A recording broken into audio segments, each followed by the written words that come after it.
지금 세상은 코로나19뿐만 아니라 여기저기에서 부정부패로 썩는 냄새가 진동을 하고 있습니다.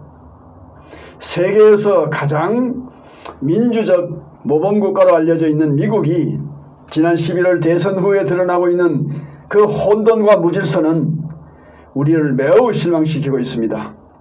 트럼프 대통령은 상대가 자기 표를 훔쳐갔다고 말하고 있습니다.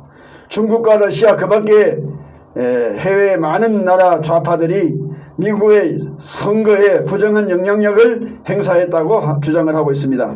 그 규모와 수법이 과거 우리나라의 그 3.15 부정선거보다도 더 악랄하고 더 엄청나게 광범위하고 다양해서 이제 미국과 서구의 민주주의가 이렇게도 심하게 오염이 되고 부패했는가 놀라지 아니할 수가 없습니다.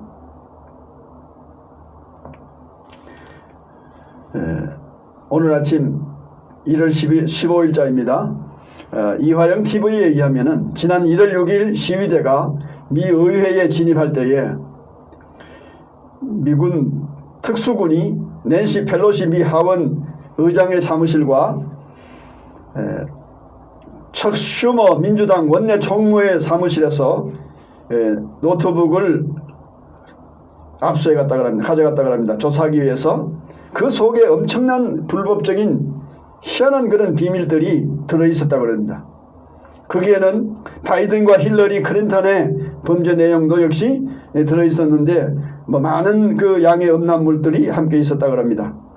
이 모든 파일은 바이든의 노트북에도 다 들어있고 또한 이것이 파일이 복사가 돼서 외부 범죄 단체들이 이것을 가지고서 정치인들을 이제 압박을 하면서 협박을 하고 있다고 합니다.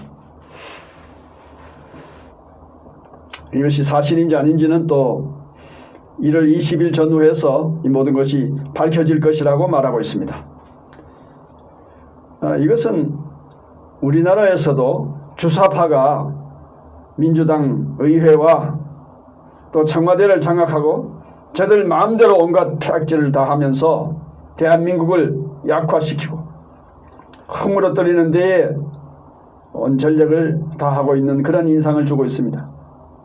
그리고 이 자유대한민국을 이제 헌법을 뜯어 고치고 모든 그런 무슨 적폐청산이다 해서 온갖 이런 그 나라를 허물어뜨리는 일들을 해서 김정은 아래로 이제 북조선의 김정은 아래로 이 나라를 복속시키려고 하는 것, 그런 인상을 지금 주고 있습니다.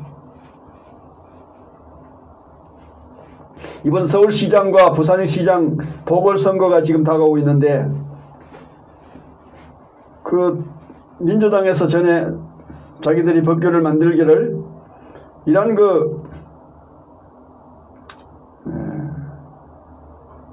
어떤 범죄 사실이 드러나면은 자기들이 후보를 내지 않겠다. 그 지역의 보궐선거에서는 후보를 내지 않겠다.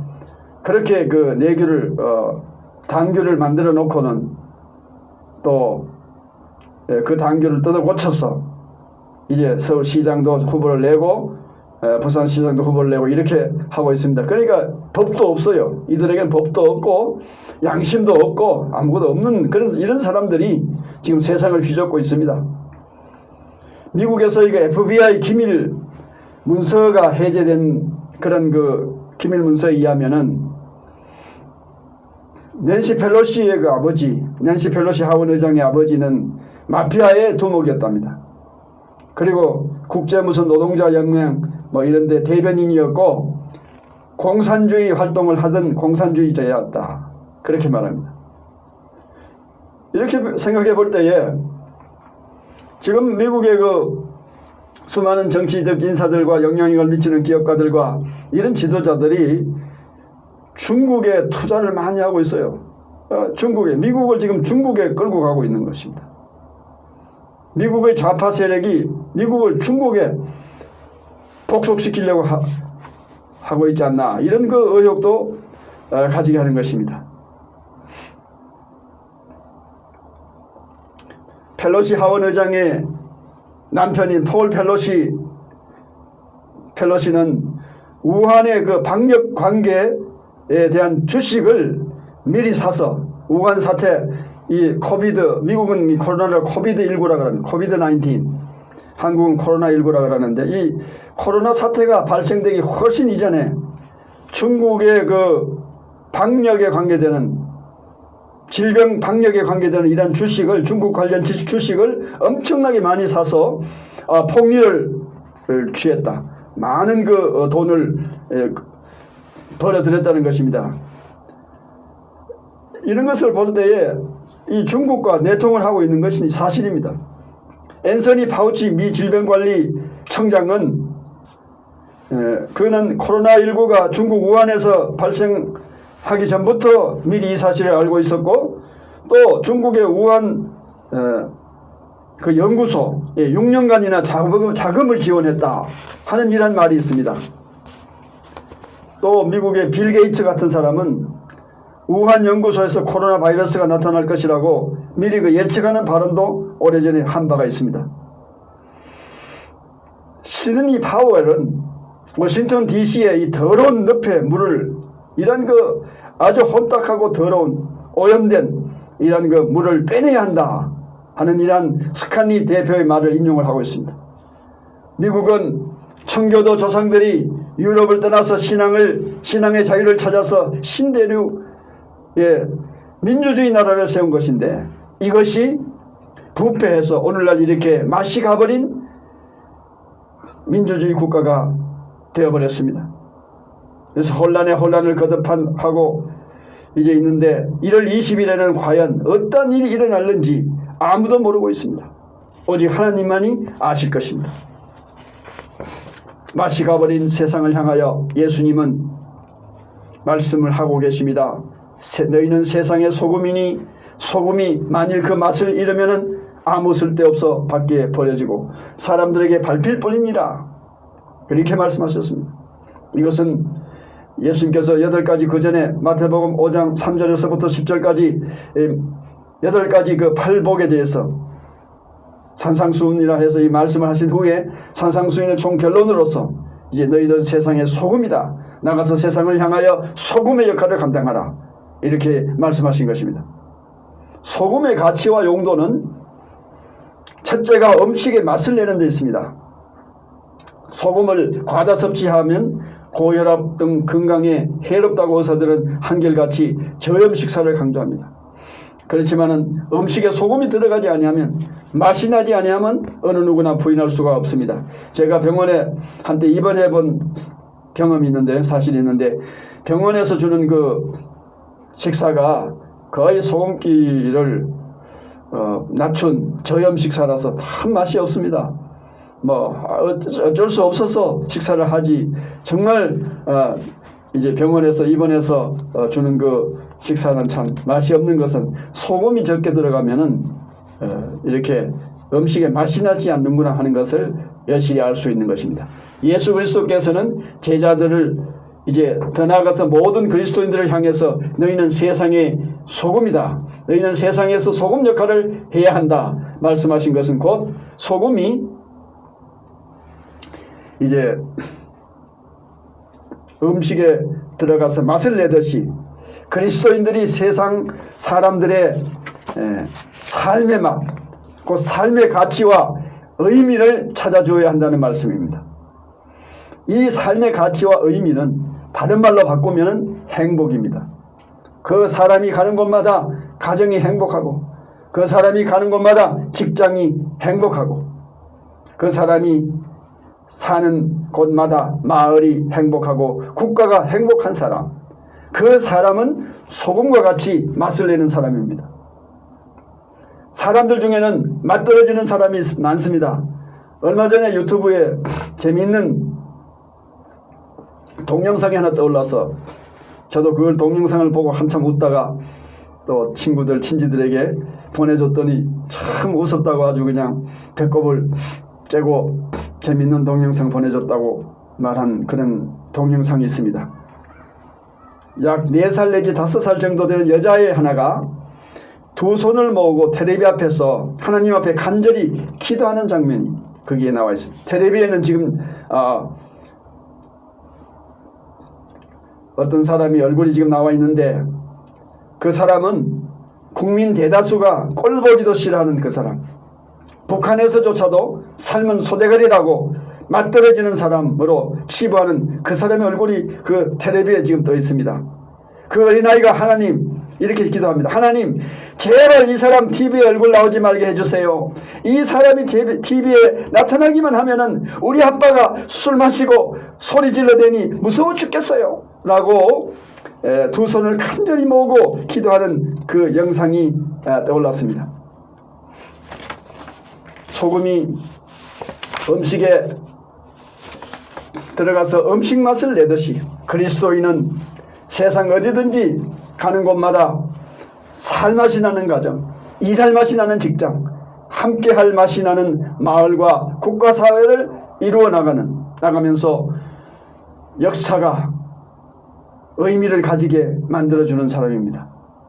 둘째로, 소금이 귀한 것은 소금 자신의 불변성입니다. 소금은 수천 년, 수만 년 지나도 그 성분이 변하지 아니합니다. 그 자신의 짠맛이 변하지 아니하기 때문에 다른 물질의 상태도 부패하지 아니하도록 소금이 만들어주는 것입니다. 다시 말 소금은 부패를 방지해 주는 것 역할을 합니다. 더운 날씨에 생선이 부패하는 것을 방지하기 위해서 생선에 소금을 뿌려서 부패를 방지합니다. 썩고 부패해가는 세상에 대해서 그리스도인들이 세상 속으로 들어가서 소금의 역할을 하라는 것입니다. 그런데 소금이 소금 맛을 내기 위해서는 그 자신이 먼저 녹아져야 합니다. 녹아지지 아니하는 소금은 소금 역할을 하지 못합니다. 오늘날 그리스도인들이 자신은 녹아지지 아니하려고 하기 때문에 교회 안에서는 물론 세상에서도 많은 문제를 야기하고 있습니다. 자기 자신은 절대로 녹아지지 아니하고 자기의 목적, 자기의 주장, 자기의 편견에 완전히 노예가 되어 있는 사람들이 있습니다. 이들에게는 자기의 양보란 있을 수가 없습니다. 남의 말을 들을 리가 없습니다. 자기의 생각, 자기의 편견대로만 말합니다. 그리고 행동합니다. 지금 코로나19 팬데믹 상황 아래서 한국의 기독교 선교단체 중에 하나인 인터콥 산하의 BTS 열방선교센터가 방역법규 위반으로 제재를 받고 있다는 뉴스가 지금 계속해서 떠오르고 있습니다. 이 뉴스를 보고 있으면 참 가슴이 많이 아픕니다. 기독교 선교단체가 어찌하여 지금 이렇게 되었는가? 전염병 확산을 막기 위해서 수고하는 정부의 방역 활동을 돕지는 못할 망정 방역을 방해, 저지했다는 고발을 당했어야 되겠습니까? 자기 자신은 녹지 아니하는 소금, 그 소금은 모래나 돌보다도 못한 것입니다.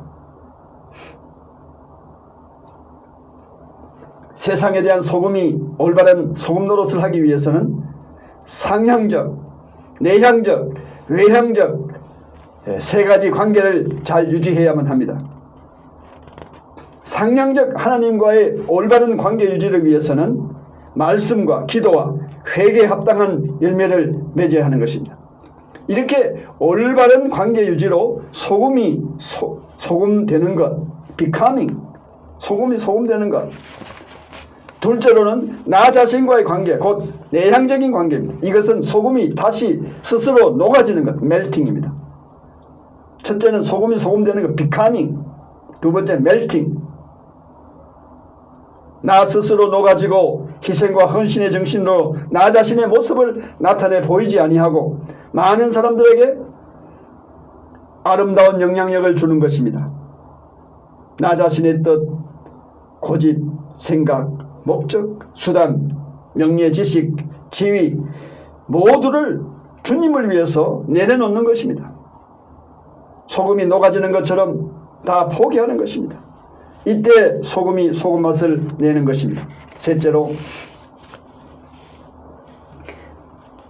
세상과의 관계, 즉 외향적인 관계인 것입니다. 소금이 맛을 내는 것은 소금의 존재 이유, 존재 가치입니다.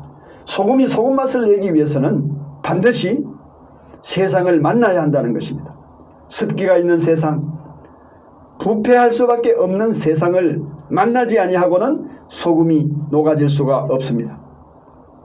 주님 때문에라는 책이 우리나라에 번역이 되어 있는데 In as much, 영어 원서는 In as much라는 책 제목인데 저자는 데니엘 오 몰버그이라는 목사님입니다. 이 몰버그 목사님은 이 책에서 우리 기독교인들은 수도원주의적, 도피주의적인 신앙을 가지서는 안 된다. 그런 수도원적인 도피주의적인 신앙을 배격해야 된다.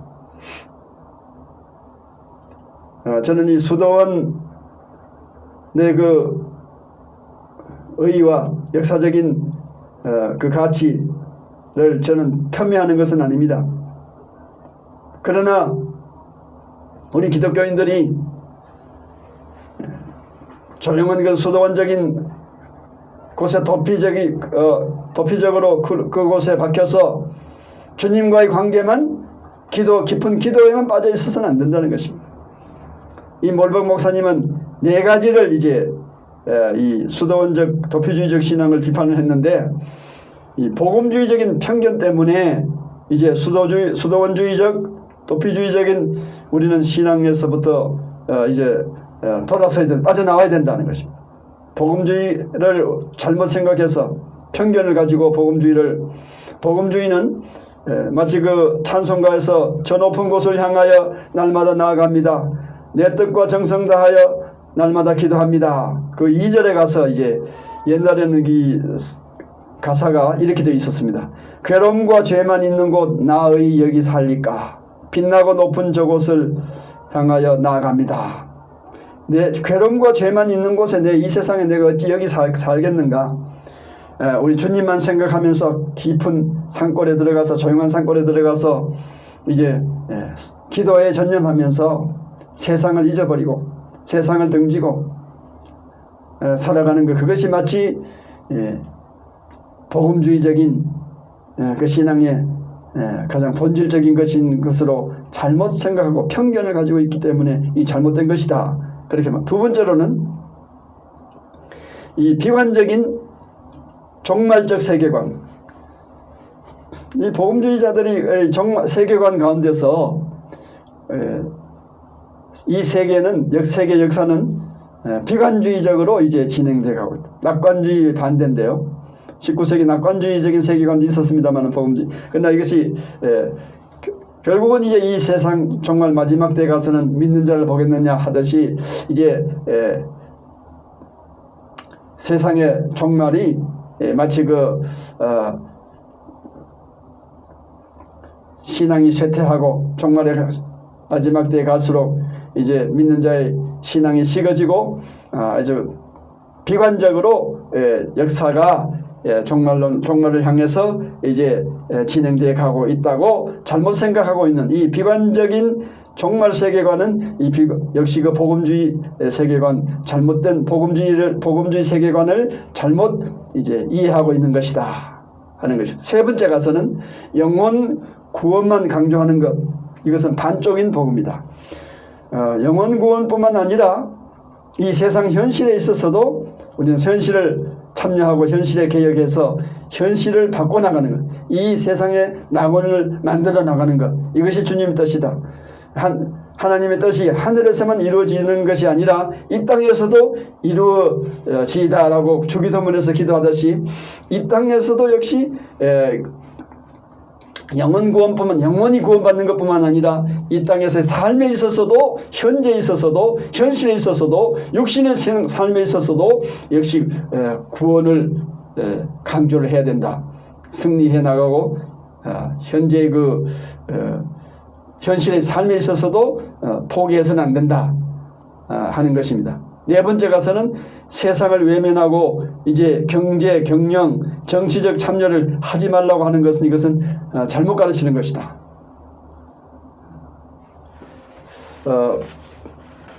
기독교의 그 진정한 옳은 복음주의는 이 세상 현실의 역사도 복음적으로 쇄신시키고 개혁해 나가서 이 땅에 있어서도 하나님의 뜻이 이루어지는 세계를 만들어야 한다고 몰벅 목사님은 강조를 하고 있습니다. 소금의 또 한 가지 특징은 소금이 접촉하는 사람들에게 갈증을 일으키게 하는 물질이라는 것입니다. 갈증을 일으킨다. 소금이 닿으면 갈증이 일어난다. 여러분 너무 짜게 먹으면 물이 먹히죠. 마찬가지로 우리 기독교인은 맛 좋은 짠 소금, 그래서 소금이 닿는 곳마다 갈증이 일어나듯이 기독교인이 접촉하는 사람마다 갈증이 느껴지게 만드는 사람. 어떤 갈증이냐? 예수 그리스도에 대한 갈증, 예수 그리스도에 대한 목마름, 타는 목마름. 당신을 그렇게 만들어준 분을 나도 알고 싶습니다. 그분을 나에게도 소개해 주시지 않겠습니까? 그러한 그 타는 목마름, 허기진 배고픔, 진리에 대한 허기진 배고픔이 창조되도록 만들어주는 사람, 그런 사람이 참으로 소금과 같은 사명을 감당하고 있는 그리스도인인 것입니다. 저희 제자 중에서 중국에 선교사로 보낸 제자가 한 사람이 있는데 K 선교사에 대한 얘기를 좀 하겠습니다. 이번은 중국에 가서 이제 중국어를 공부를 하고 중국의 문화를 공부를 하고 중국 사회에 들어가서 이제 중국 사람처럼 중국의 문화와 중국의 언어에 익숙한 그런 중국 지식인들을 상대로 복음을 전하기에 부족함이 없는 선교사로서의 훈련을 다 마치고 이제 광저우라는 곳에 저 중국 남쪽의 대도시인 광저우라는 도시에 가서 어느 대학에서 이제 캠퍼스에서 어느 여름날 베트남 아래에서 이제 학생들을 모아놓고 그곳에서 열심히 복음을 전하고 있었습니다. 이때 멀찌감치서 어떤 30대의 중국인 여인이 지켜보고 있다가 이제 이 선교사님 복음 전도 사역이 이제 끝나고 사람들이 이제 인사하고 흩어지고 상담도 하고 이렇게 할 때에 개인적으로 상담을 요청을 했습니다. 그래서 이 선교사님이 그분을 데리고서 선교 사무실에 와서 이제 그분을 위해서 이제 기도하면서 그분의 얘기를 들어봤습니다. 무엇을 어떻게 상담을 왜 만나자고 그러느냐. 여인이 하는 말이 제가 선생님을 아까 캠퍼스 베트남 아래에서 복음 전하고 있는 모습을 볼 때에 선생님은 한없이 행복한 사람으로 보였습니다. 선생님은 아주 내 눈에 성공한 사람으로 보였습니다. 선생님 성공하신 분이 맞지요? 그래서 선교사님 웃으면서 예, 나는 성공한 사람입니다. 그런데 어떻게 그렇게 성공하셨습니까? 나를 이렇게 성공하게 만들어준 어떤 사람, 그분을 만나서부터 내 인생이 이렇게 바뀌었습니다. 그분이 누구신데요? 저도 그분을 만나고 싶습니다. 그분은 예수 그리스도. 성경을 펴서 이제 그때 예수 그리스도에 대해서 복음에 대해서 기초적인 사실들을 핵심적인 내용들을 그에게 하나하나 이제 전했습니다. 그런데 주거니 받거니 얘기를 하면서 그러면은 그 30대 된 여인 그분 선생님은 어떻게 이렇게 이 캠퍼스 거기까지 오셨습니까? 하고 물었더니 그분이 하는 얘기가 그분은 스촨성에 어떤 시골에 중학교 교편을 잡고 있었답니다. 선생님이었답니다. 그런데 중국의 시골 선생님 비전이 없습니다. 이렇게 도시로 나가서 돈을 많이 벌어서 성공하고 싶은 생각이 나서 선생직을 교사직을 사직을 하고 이제 광저우 대도시로 나와서 이제 어떤 회사에 취직을 해서 다니고 있었습니다. 어느 날 이제 퇴근을 해서 버스를 타고 자기가 살고 있는 그 마을에 내렸는데, 골목길로 이렇게 집으로 오는 길에 어떤 남자 3사람이 뒤를 따라와서는 자기를 데리고 어떤 농가 헛간 같은 데 들어가서 성폭행을 했답니다. 그때 받은 충격, 트라우마, 그 때문에 자기 인생은 완전히 망가지고 이제 회사에 다니는 그 모든 의욕도 다 잃어버리고 실망한 나머지 자살도 시도해보다가 그것도 죽는 것도 마음대로 되지 않았어. 실패를 하고 여러 번 실패를 하고 나중에는 이제 그 자기를 그렇게 만든 그들을 얼굴을 이제 기억을 하고 있었는데 그들을 찾아서 이제 복수를 해야 돼, 죽여야 되겠다 하고서 품에 칼을 품고 이제 그들을 찾아서 젊은 사람들이 이제 있을 만한 곳을 찾아서 이렇게 다니다가 대학 캠퍼스 그까지 와서 나무 밑에 젊은 사람들이 많이 모여 있길래 혹시나 거기나 있는가 싶어서 사람들이 모인 곳이면 다 그렇게 찾아다녔답니다. 그래서 서 있다 보니까 그 K 선교사, 유자 선교사님이 웃으면서 행복한 모습으로 사람들에게 복음을 전하는 그 모습을 보니까 그 모습만 봐도 정말 행복해 보이고 정말 참 흐뭇하게 어떻게 저분은 저렇게 행복한 웃음을 웃으면서 저렇게 있을까? 그래서 선생님에게 질문했답니다. 상담을 신청을 하고 이제 선생님이 한번 물어볼 수밖에 없다. 어떻게 인생이 그렇게 행복해 보이느냐? 그 비결을 물을 수밖에 없어. 근데 그 비결은 나도 과거에는 행복하지 않았는데 이분을 만나고 나서부터 나는 이렇게 행복해졌다. 그래서 그 예수 그리스도를 그분에게 전하고 회개의 기도를 시키고 그랬을 때에 예수 그리스도께서 이제 그분 속에 찾아오신 것이 영접을 했습니다. 그래서 눈물을 퍽퍽 흘리면서 쏟으면서 통곡하며 울고 시큰 울도록 내버려 뒀다가 이제 그분의 손을 잡고서 다시 기도를 해주고 그렇게 해서 그분은 이제 그 선교사님이 있는 그 공동체에 거기서 이제 숙식을 하면서 그날부터 거기에 머물기를 했습니다. 그래서 선교사님으로부터 성경을 배우면서 자기도 찾아다니면서 자기의 간증을 자기가 예수님을 만나고 나서 원수를 갖기 위해서 찾아다니다가 이렇게 사람이 변하게 되었다 하는 것을 간증을 하면서 다녔답니다. 이 K 선교사처럼 만나는 사람마다 갈증을 예수 그리스도에 대한 타는 목마름과 그 진리에 대한 허기진 배고픔을 느끼게 해주는 이런 사람이 바로 소금의 사명을 감당하고 있는 그리스도인이라는 것입니다. 오늘 말씀은 여기까지 하겠습니다.